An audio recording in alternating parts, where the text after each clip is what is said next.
Hello, friends. Welcome to this week's virtual youth group.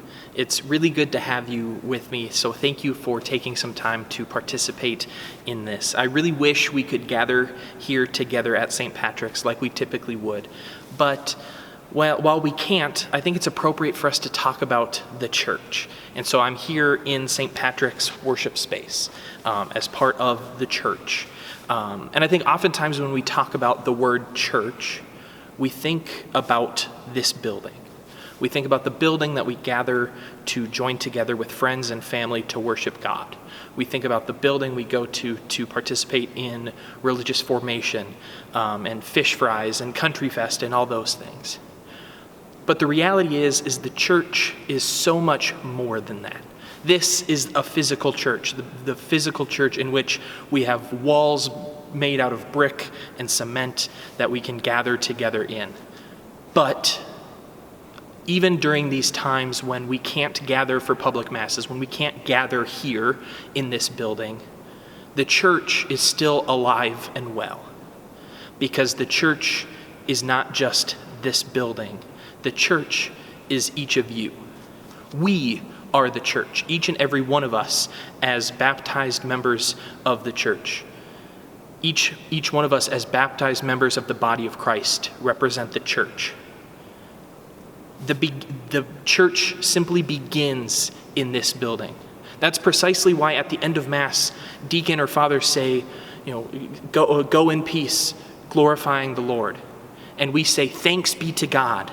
And as a young person, I always thought that was weird, that we were thanking God that Mass was finally over. But the reality is that is kind of what we're doing.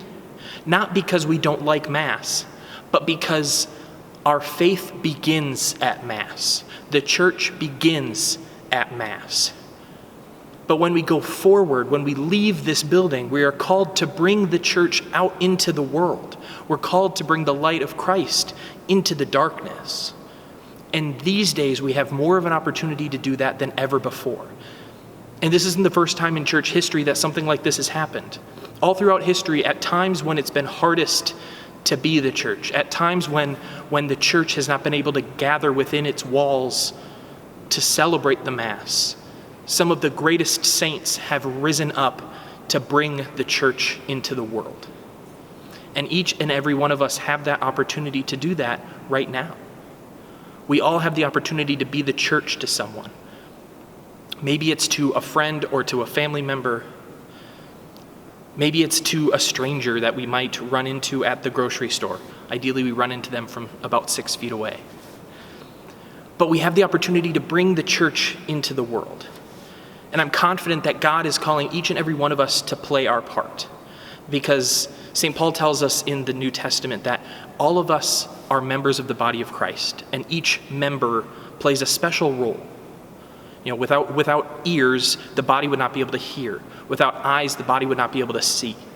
And so each one of us might be an ear or an eye or a foot or a toe or a finger, whatever we might be, we are called to play a part in that body and to build that body and make it stronger. And so I ask you, what is God calling you to do?